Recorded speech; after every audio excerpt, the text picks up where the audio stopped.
Bumili pala ako ng soy sauce kasi nga naubusan na ako. Tamang-tama talaga. Meron tayo dito mga gulay. Tsaka meron tayo ditong isang ampalaya na lulutuin natin to bukas ng umaga. So, adobuhin natin to. Meron na rin tayo ditong talong. Tanim to nila ni Mama.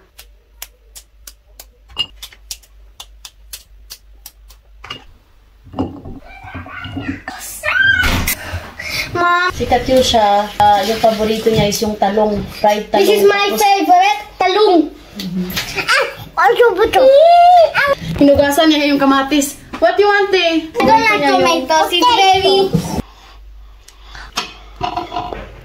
Oh, this... Don't put all.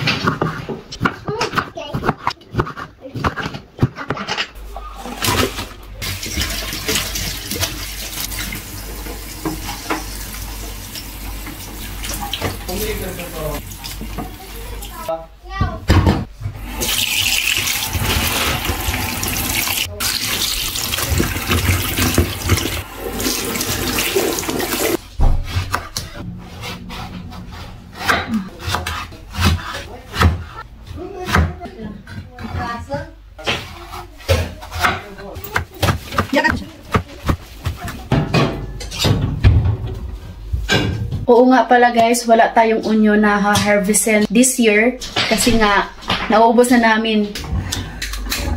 Nag-request din si Katyusha na magprito daw ako ng talong.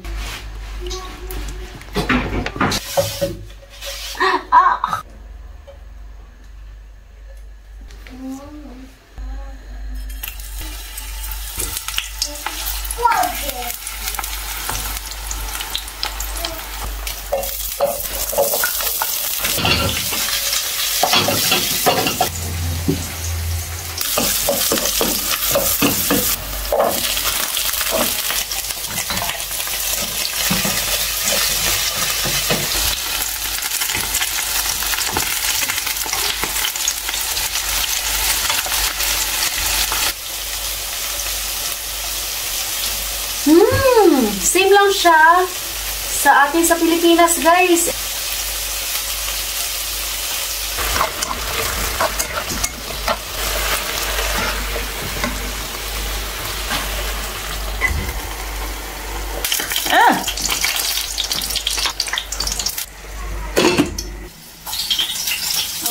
So, ayan, i-share ko na rin to dito, no, kay baka may mga Filipina dito na makapanood dito sa Romania. So, parang soy sauce lang siya sa atin sa Pilipinas. Nabili ko to sa Carrefour. Meron din to sa Kaufland. Alam nyo guys, iba talaga yung lasa kapag bago yung harvest na gulay. Manamis-tamis. Labas muna tayo kasi sa loob ng kusina is sobrang init. Tingnan nyo si Bianan dito. Nagbukas siya ng watermelon.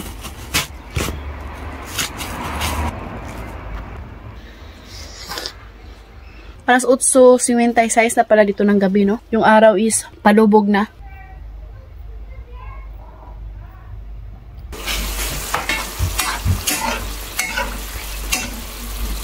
Lagay natin tong okra. Half cook at chan. May kaunting kamatis.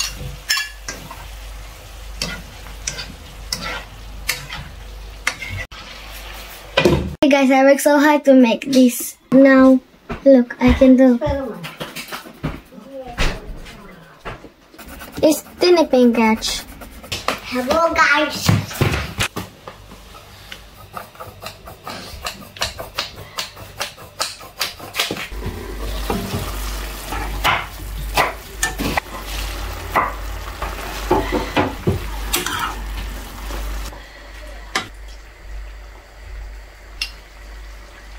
Tama na to, no? Kay si Mama naman yung next na magluluto. Magluluto siya ng bula-bula. Libreng gulay sa garden. Fresh.